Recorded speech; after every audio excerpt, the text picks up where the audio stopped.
Good evening. This is the Friends of History Debating Society. I am Gaius and Londinium. Germanicus is here with me. The centurions are pulling their chairs up for another entertaining round of what is going to come of the Roman Empire in the 1st century AD that is either substantial or fleeting or dangerous in the 21st century AD in the inheritor of the Roman institutions, the United States of America and its empire. That is the question we put before the centurions. Remember, they're heartened, their 25 years of service. They're now living in Londinium on lands that they bought and they farm. That service is meant to be sustaining the empire, and they want to know that 2,000 years from now, it will still be honored, and we believe it will be. But what we've discovered over the last years in this conversation we have by the Thames, which is extremely turbulent tonight. I wouldn't want to cross that Thames in a small boat. Very choppy, wintry-like. Conditions are various any day, any hour of the day. In any event, by the Thames in Londinium, we believe that the institutions will hold up in the 21st century, and they're now coming under extreme challenge. Germanicus, the challenge is outside the borders of the United States and inside. We'll start with outside because we've been following the Russian aggression against Ukraine for years.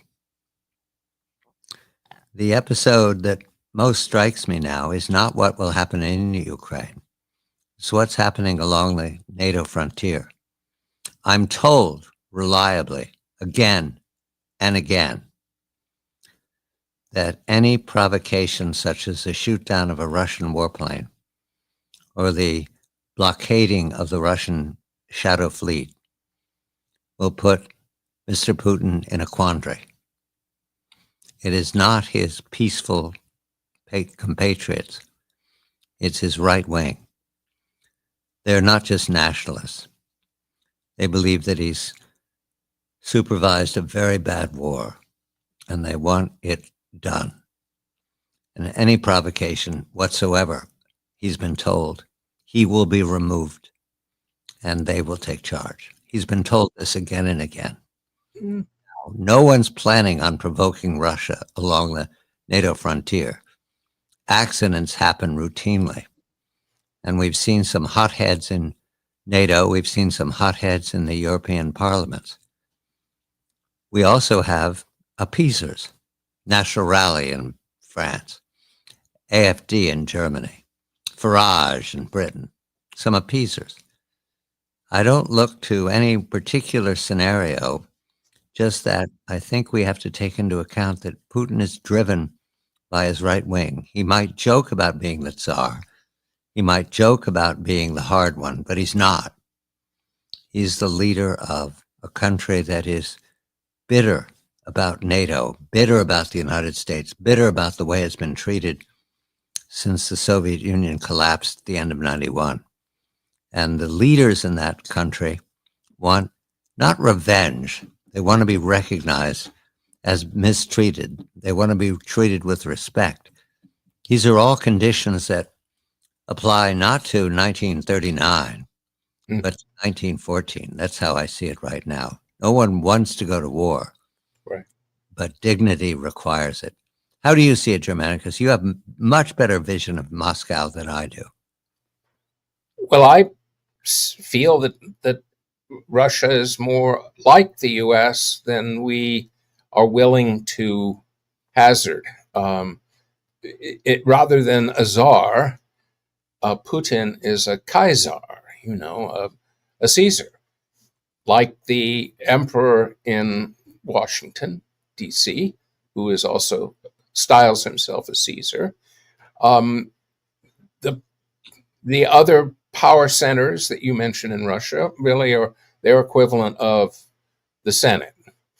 And in the U.S., of course, the Senate is not simply the legislative body we call the Senate. It is the billionaires and other centers of power in the U.S. And so he is, to some extent, in a position where he has to be careful. And the vast majority of Russians support the war, so it isn't just the right wing that would be upset if he made a big misstep, like agreeing to the terms that Mr. Trump offered him, which would be unacceptable to the vast majority of Russians. He has to pull out a big victory at this point, and I think he fairly deftly handled Mr. Trump's various offers, and he has been responding in the last few days in ways that show a kind of control over what he can do to both keep the West at bay and to some extent cowed, but also satisfy his own Senate and people. And so just the other night, he launched the largest missile attack on the Ukrainian electrical grid. And it's very interesting because it's becoming clear that the focus of Russia meaning Putin's general staff and Mr. Putin himself, the focus is not to destroy electrical generation in Ukraine, which would put the whole nation at risk with all the elderly on the brink. It would be seized by the West and Western media as the specter of another Holodomor, and that would not help his cause or Russia's at all. However, with the European grandstanding and threatening, and also the other day, European parliamentarians basically announcing that they're in a long twilight struggle with Russia that will last decades until it is brought to heel. He has to have some way of preventing a Western provocation or escalation that would lead to an impossible situation for him. So in many ways, the kind of campaign that he's waged against the electrical grid and generation in Ukraine is very smart, because he's bringing it just to the brink and basically saying, well, if you have a provocation, I can knock out the whole grid, and then look at what will happen then. And he also is saying, rather obviously, that the scale of these attacks, the one the other day, was enormous, basically demonstrates that if NATO were to really seriously provoke Russia with the examples you gave, then Russia could respond. If NATO really wanted to go to war, it would be really devastating what Russia could do to NATO as they are doing to Ukraine. So he's got that under control. The big problem that he's facing now is how to successfully bring about a victorious termination of the war. And in some ways, the stage has been set in the last several weeks to do that quickly, in the sense that the diminishing capacity of Ukrainian armed forces, their thinness on the battlefield across the front line of contact, and the great success that Russian forces have had, the fall of Pokrovsk, Kupiansk, et cetera, really gives him an opportunity to collapse the Ukrainian war effort. But that's going to take some effort, and it's not guaranteed that he can do that quickly. I mean, within the next several months. So he's got to maintain the kind of push now to achieve that, and at the same time be able to deter the West, and especially Mr. Trump, from coming in hard against him. And so he is already in a difficult situation, but not nearly as difficult as either Kiev or the whole of NATO, which is essentially undercut their economies to prosecute this proxy war against Russia. Germany's been deindustrializing. They're on the brink of recession or already in recession. Certainly France is. This becomes a harder enterprise to push for Europe, and by extension by the U.S. And so I tend to think that he is in a position to end the war and then be a hero and join the ranks of other Russian heroes in history, whether it's Kutuzov or Peter the Great, et cetera, and then that will take the pressure that he's under now off of his back. 1914. I reviewed it again. Sarajevo is meaningless to them for weeks. Meaningless. In fact, some in the empire thought getting rid of him actually cleared things up for succession. And he was a bother. And there was no alarm bell in Moscow. There was no in Petersburg. There's no alarm bell in Paris in those early weeks after the assassination. What turned it was that everybody considered that the war between Austria and Serbia needed to be cleaned up. And Austria was the one to do it. And at first, that didn't bother people. It's a small war. We don't care. Serbia won't last long. But then they started to mobilize. And it tumbled. It was no longer about Sarajevo. It was about, we must be ready. We can't not respond to the half mobilization or the mobilization over there. And then the Germans felt surrounded. If we wait now, they'll get stronger. And that is the tumble down the stairs that doesn't have one driver. What is it? More than 100 years later, and we still don't have the reason it happened. My sense when it comes to the July crisis emerging as it did is that the demands Austria made on Serbia would have amounted not simply to a humiliation of Serbia, but also to Russia.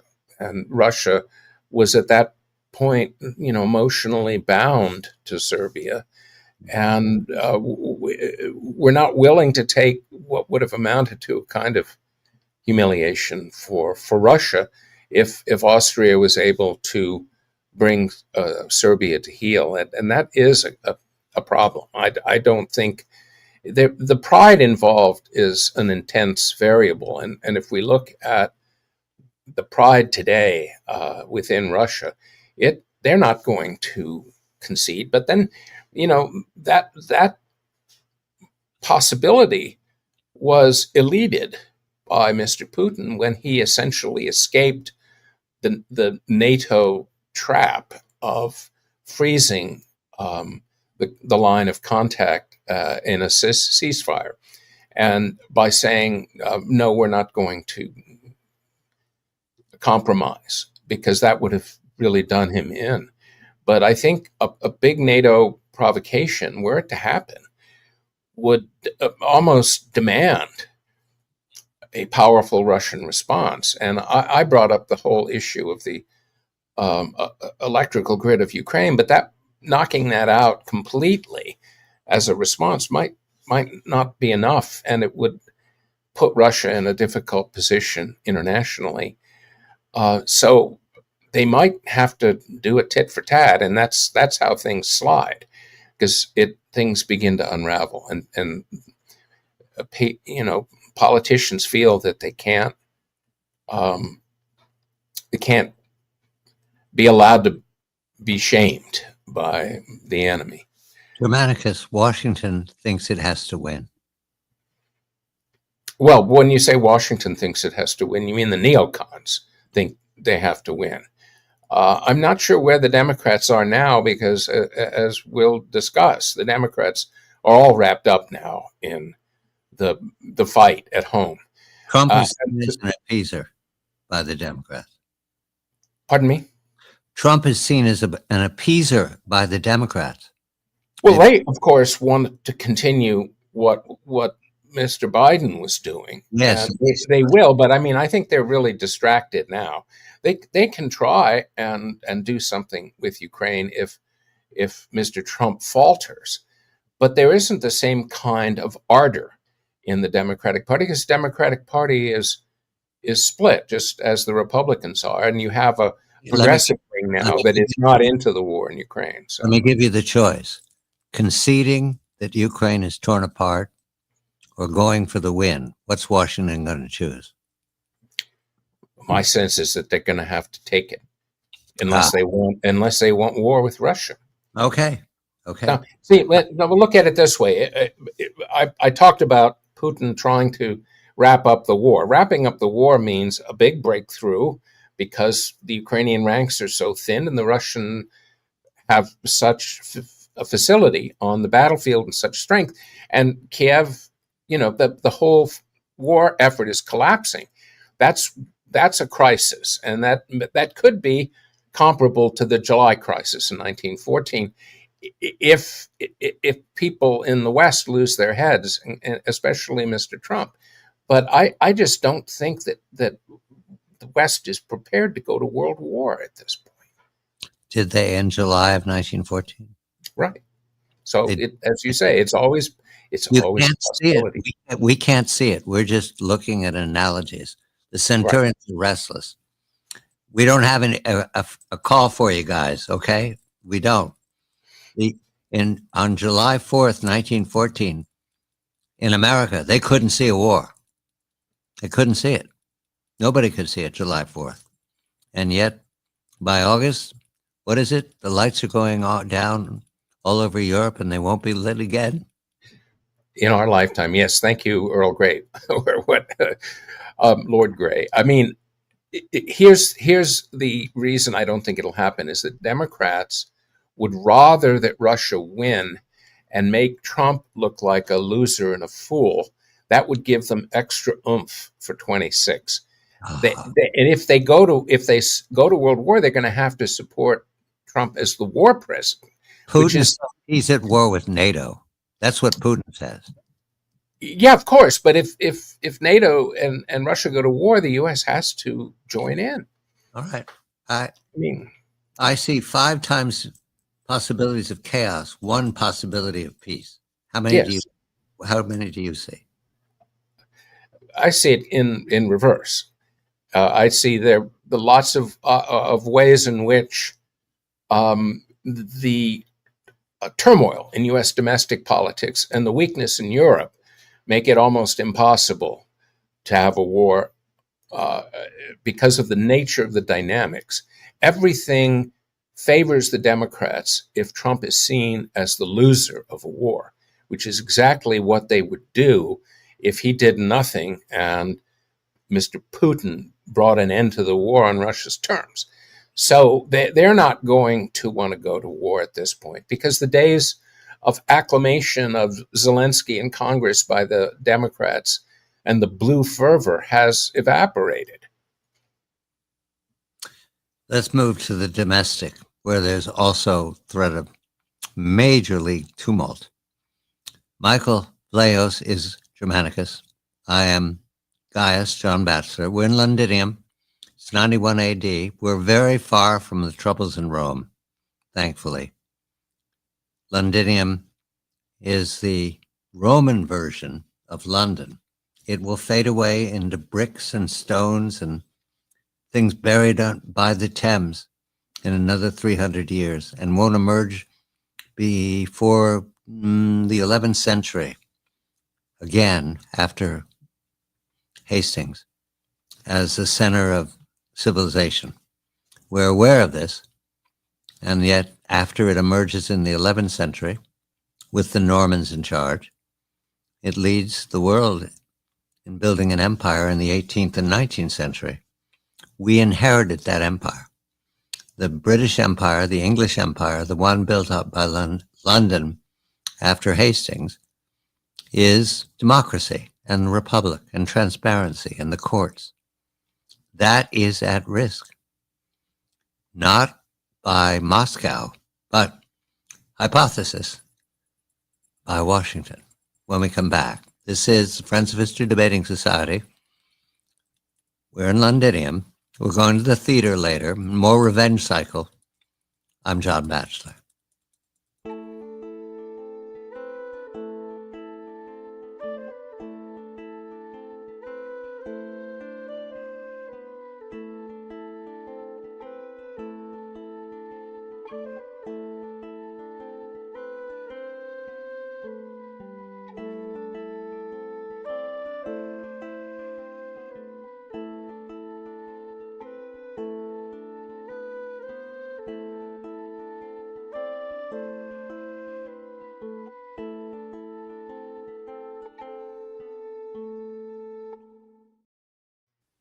This is the Friends of History Debating Society. I am Gaius, John Batchelor. Germanicus, Michael Vlahos is here. The Centurions are restless.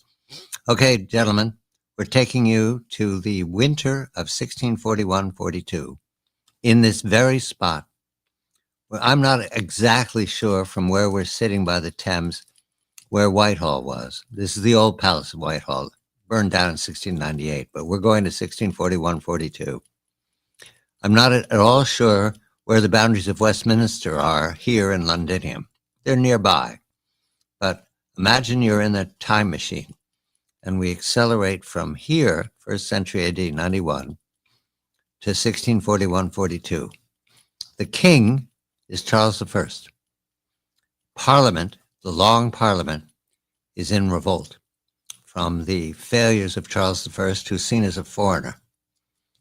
The court is divided between those who are loyal to the king and those parliamentarians who are loyal to the Constitution, the British Constitution, the English Constitution. This is part of the transformation from the empire that we exist in and built in Rome and the empire that the English enjoy in the 18th and 19th century and that America inherits in the 20th and 21st. This is a transformation process. Along the way, there were huge, huge threats, big risks, and regicide. We're speaking of regicide. The death of Charles I in 1649 was a significant event in the transformation of an empire, an aristocracy, and an autocracy into a republic with democracy. Right there, that regicide. But before 1649, before the Civil War broke out, and we had the Royalists, the Cavaliers fighting the parliamentarians, the Puritans, there was maneuvering between Parliament and the king. Now, why I tell this story to the Centurions is we had a vote a few days ago in the American Empire, a midterm, not even really a full midterm. Governor of Virginia, governor of New Jersey, a lot of smaller posts across the nation. But the vote was heavily against the emperor, heavily, more than they needed. These are all blue states, but many more than they needed, times more than they needed. There was an eagerness to vote that was overwhelming, couldn't wait. And the repudiation is being talked about every day in the columns. And my vision, Germanicus, is that the emperor is not listening, as Charles I didn't listen to the Long Parliament, and that what's building here is regicide. We know that the Parliament in the hands of, or the Congress in the hands of the Democrats, will impeach. Right now, however, domestically, we have a scenario that is very credible. A governor, a blue governor, defies the order of the president to stand back and let ICE conduct its business. A blue governor, not a big state, not Newsom or Pritzker, some other smaller state. That governor refuses and is detained by the federal authorities, jailed even, or house arrested. That leads to a rage among the Democrats, a vote getting that dwarfs anything they've had before. This is not unlike the South Carolina condition against Andrew Jackson, not unlike the whole of the South, Virginia to the Confederacy, to Abraham Lincoln. Defy the federal government by asserting the power of a governor. The vote goes enormously in favor of the Democrats, and they suddenly dominate the Congress. At that point, the Long Parliament is sitting, and the Emperor is not listening, Germanicus. That's my concern. As Charles didn't listen, the Emperor is not listening.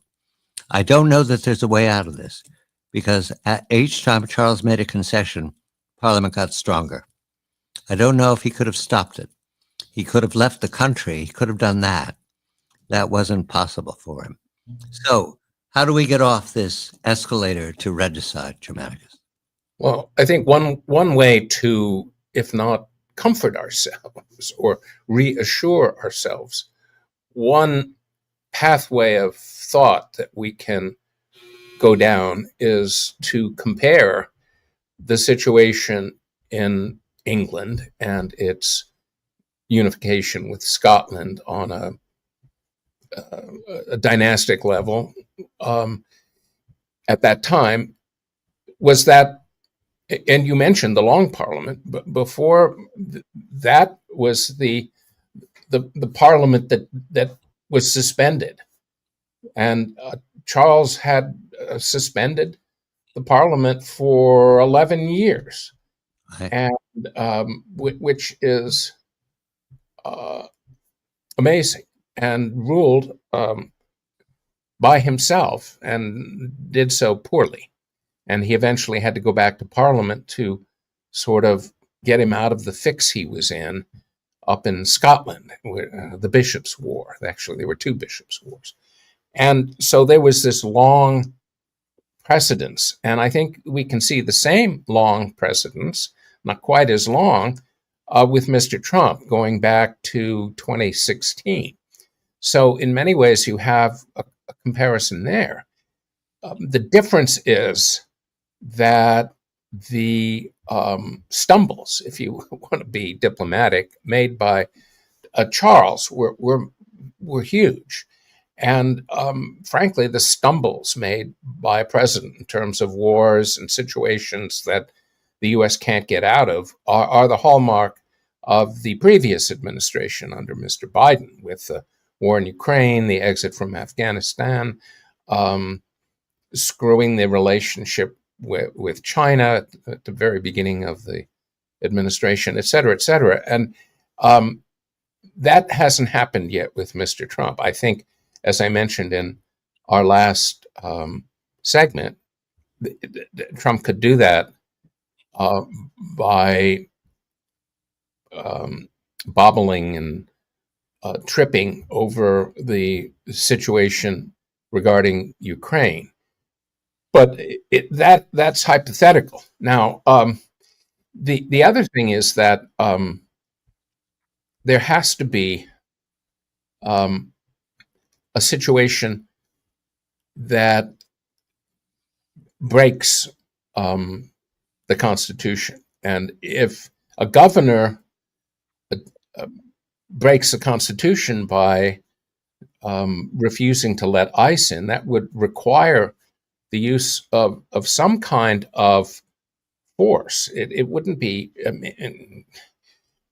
the marshals and the other parts of DHS, ICE, and they all come in, including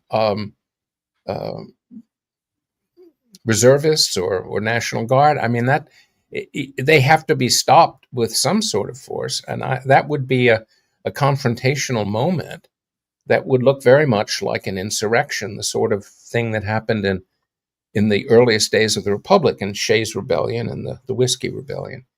And if the American people suddenly saw this as a red flag of impending civil war, it isn't certain how things would break.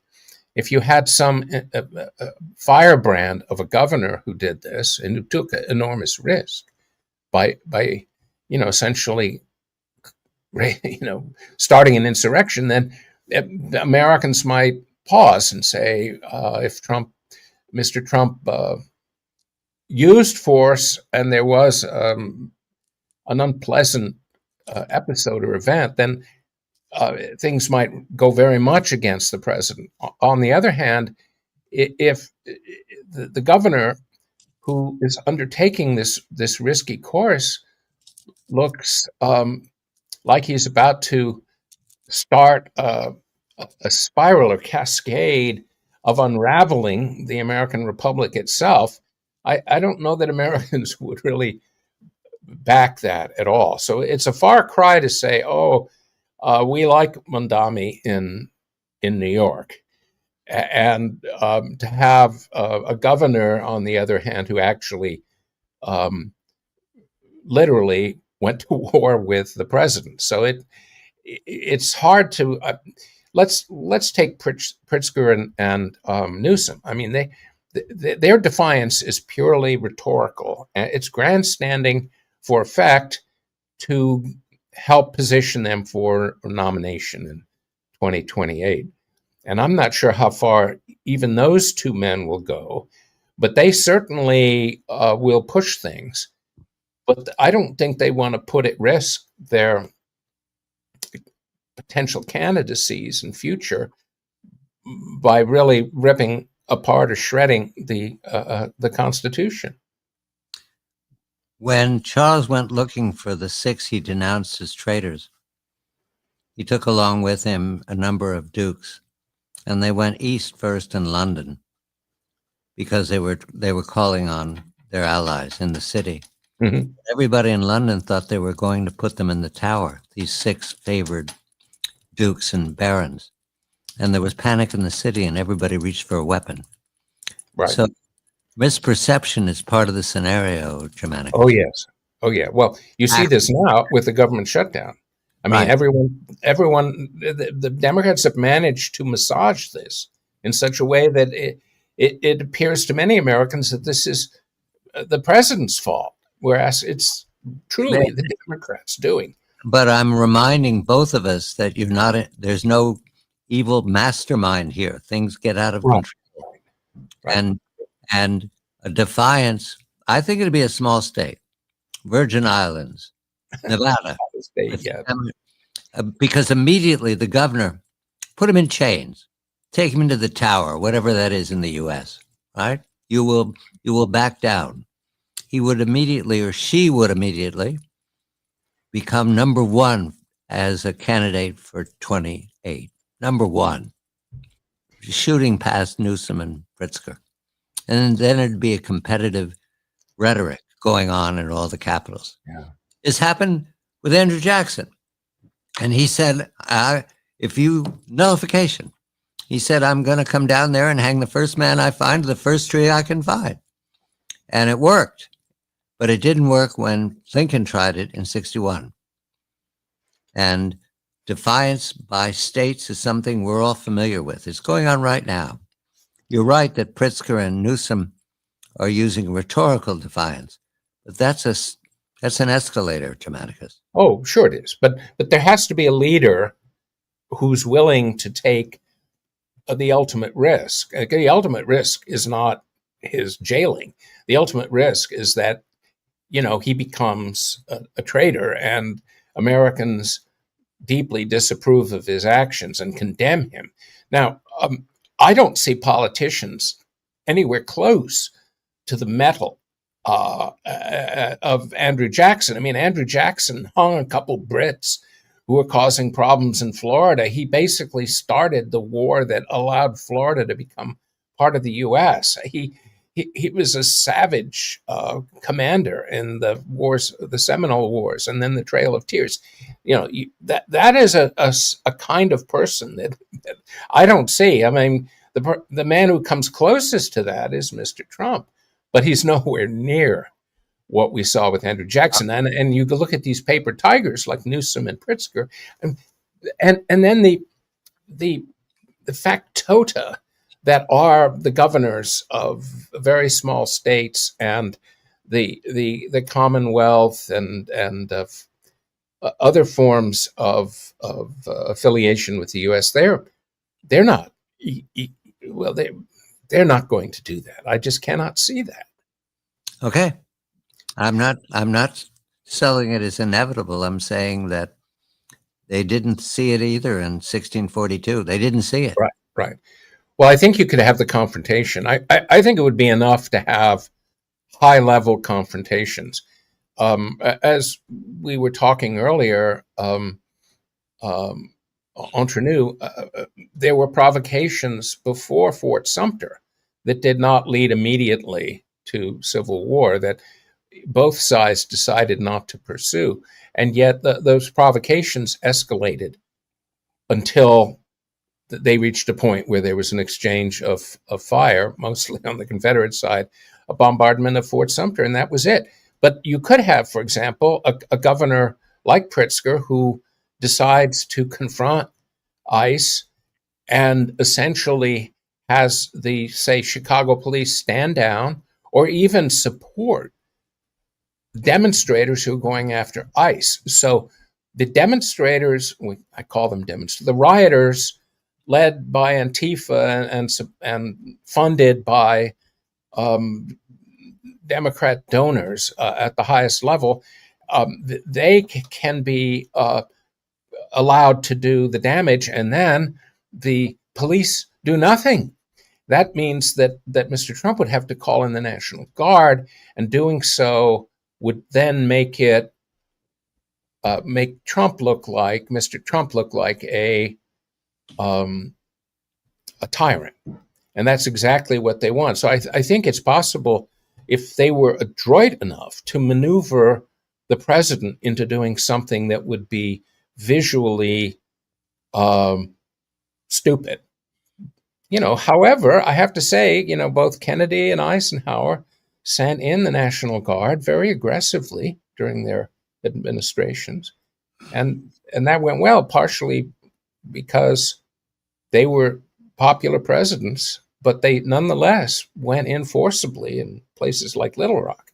So it depends on how it is handled. And so far, the Democrats have been more aggressive and have managed to turn things that should have gone against them in their favor. They're the party out of power is going to be more aggressive. Well, I mean, we saw the inverse occur under Mr. Biden, because the red was able to turn the situation at the border into a crisis, and Americans bought that narrative. Germanicus, one more try. After the vote in 26, January of 27, the new Congress said, any incident, and it doesn't have to be as romantically over the top as I'm speculating, any incident at all will drive that congressional vote right heavily blue. And at that point, it'll be the executive versus the legislative. And we won't have an easy time anywhere. There'll be 2 years of Washington warfare. Any trigger at all at that moment would lead to Congress taking on the president directly with impeachment and trial. Well, I mean, if we're just looking at the scenario that we were talking about, where you have escalating provocations, those provocations would be sufficient, if they're handled properly by blue, to get a good outcome in the election. And then what the president had already done in sending in the National Guard and troops would be the foundation of an impeachment and trial. And back to first war. We can't see it. You can't see it. What's going to happen is history, because we can't see it. We can't predict it. Accidents and happenstance and luck, we both agree that if this, then that. Right. And what I'm hearing from the White House, from the emperor, from the palace, is that Tuesday didn't matter. I say it did. There were too many blue votes. Well, not just blue, but there were independents, quote unquote, who decided they didn't like Trump enough and what he's been doing to vote against him. I mean, that you saw that shift in Virginia because Trump carried Virginia Right. in the general. But I that's it. That's all I've got. Just yeah. because I'm reading 1641, 1642, it occurred to me, hey, they didn't see this. Well, this gets back to what Charles, the fix that Charles was in. He was in a fix so deep and was so desperate for money and was so shamed by the defeats that the Scots had inflicted on him. And then Ireland, which was the proximate cause for his going back to Parliament, he needed to make some accommodation and compromise, and he didn't. And then that was his right. And so we know that Mr. Trump is not the kind of guy who will compromise. He'll think I've got to fight harder. And that could push things over the edge because he definitely won't compromise. And he may not hold back in a hypothetical situation where a governor defies him in a serious way, and he would not appreciate the possibility that his sending in the guard or whatever force was required, right, how that would turn Americans potentially against him and give the cudgel, as it were, to Blue. I back off. I'll leave it alone. Although I do mention Henrietta Maria, otherwise known as Lady Macbeth, whispering in Charles' ear. And there's someone named Loomer who would make a wonderful Lady Macbeth. She's not Catholic, but I guess she'll do. Charles would go back to Whitehall thinking he was going to get some rest, and she would go, "Poltroon!" His wife would be yelling at him, "Poltroon!" All right, fine. We're going to turn to just a moment of considering autocracy versus democracy when we come back. Friends of History Debating Society, the Centurions wanted to hear the payoff, and we don't have it for them, Germanicus. We're staring into the future, and we can't see it. We can only see to where we are. This is Friends of History Debating Society. We'll be right back.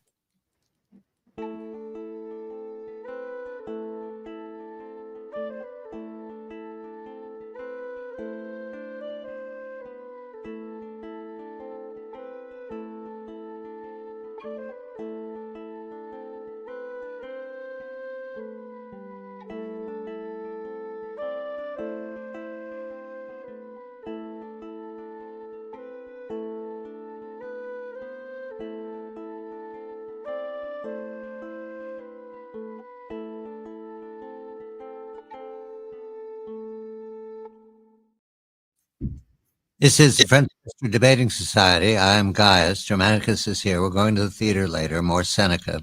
We like Seneca. Londinium likes Seneca. It's a play about revenge. Not entirely about revenge, entirely about revenge on Nero, but that's okay. We enjoy it. It was the end of the Julian-Claudian reign, the introduction of the Flavian.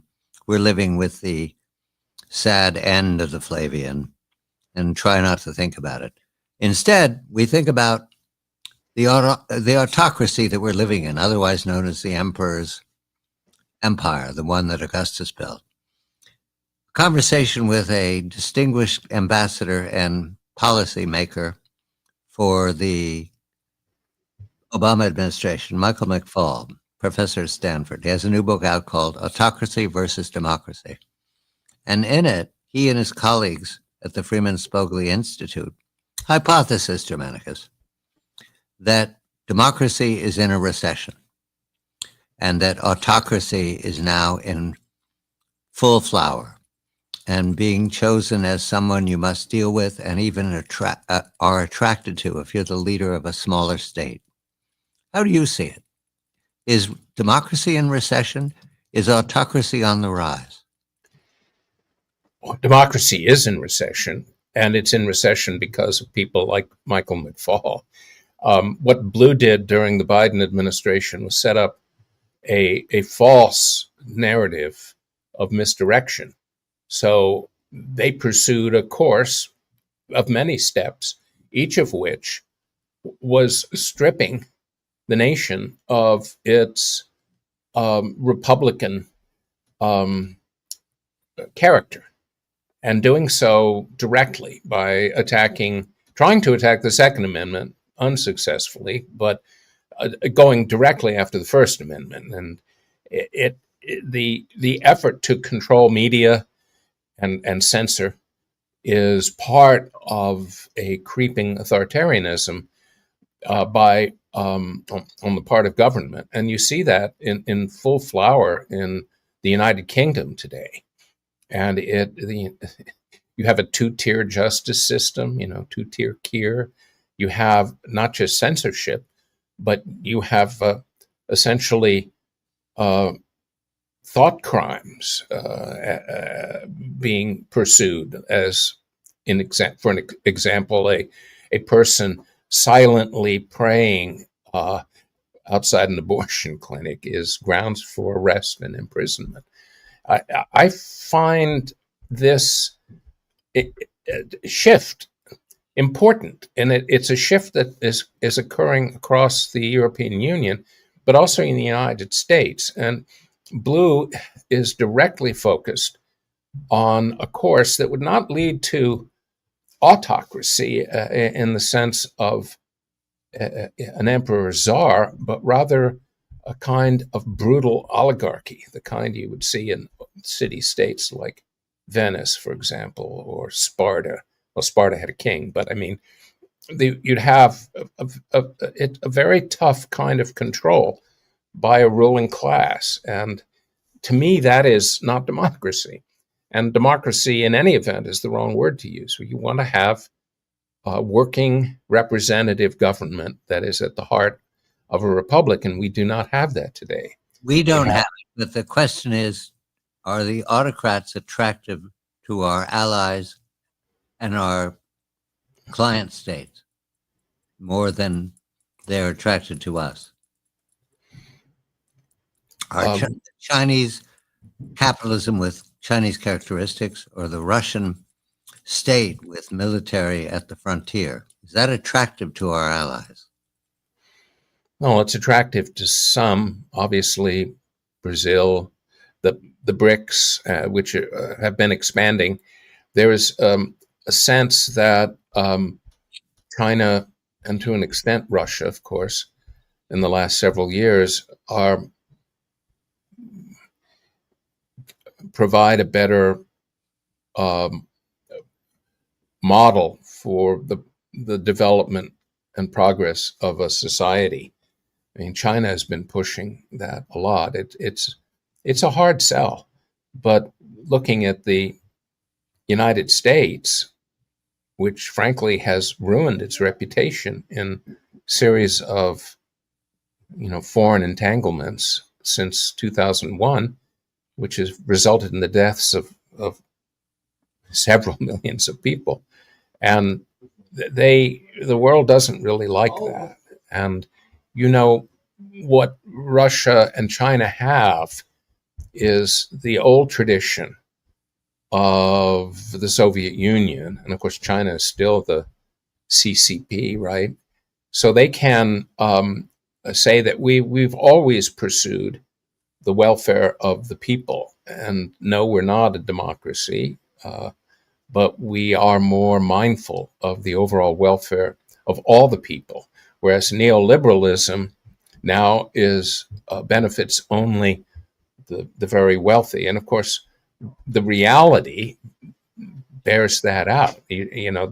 We've now reached a point where Americans, and especially people like, shall I call him Ambassador McFaul, have to argue that, and they refuse to. I mean, the shift in the gap in wealth and income, the inequality thereof, is devastating. It's like France right before the revolution, the Ancien Regime, and it can't continue on that basis.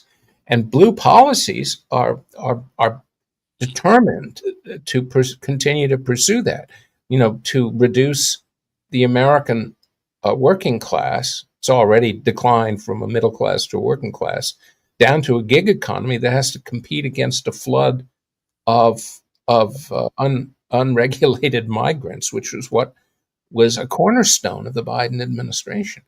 It's And the year 2025. Mhm. It's the year 2125. Are we a democracy republic or are we an autocracy empire? 100 years from now. Yeah, I think we're potentially, there's a high potential that we're an oligarchic autocracy, and an empire that it takes the form of an expanded trans-Pacific and transatlantic bloc, which is in competition still with a Eurasian bloc, and the competition is for the influence over others who aren't part of either of those two blocs. That is a path that is highly possible. And to retain the American Republic, it would require smarter Americans, and Americans are less and less well educated and more illiterate, and a civically minded American population would have to be able to understand what a republic entails and would have to be willing to defend it. And I think that's going to be the hardest road to successfully go down. I agree with you.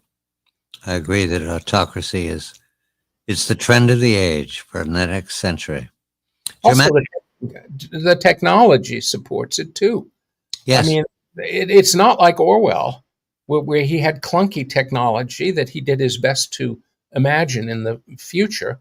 We have the technologies so that our thoughts even can be tracked. Yes. Everything we do, everything we spend, everything we say, that's an enormously powerful instrument, and everyone who's in power loves it. And so the moralizing about dictators, will that go away because it's tedious?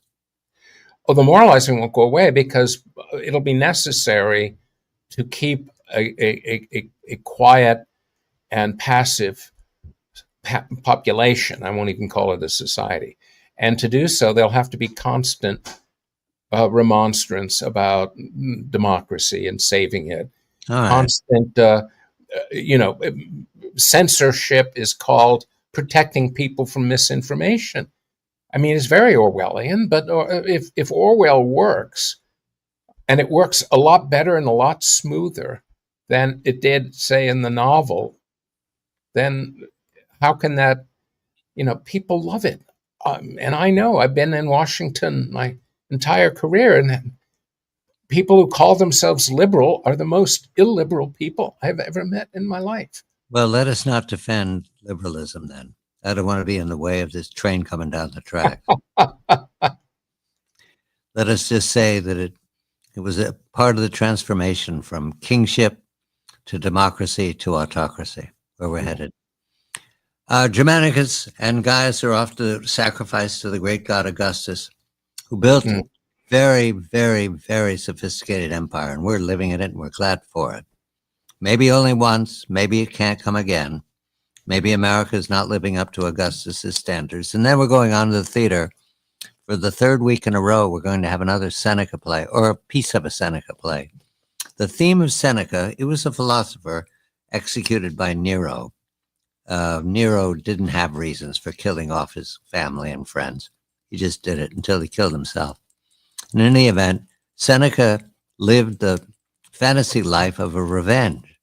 And so each of his plays sets up an opportunity for the anti-hero to be dripping in blood at the end. And we get, in the third week in a row, I'm expecting large laughter from the theater audience. This is the Friends of History Debating Society. We're thanking you very much for listening in. The Centurions are now going on home, as they should. And we will look for you next week when we have more doubts about the present course in Ukraine, in Europe, and especially in Washington. I'm John Batchelor.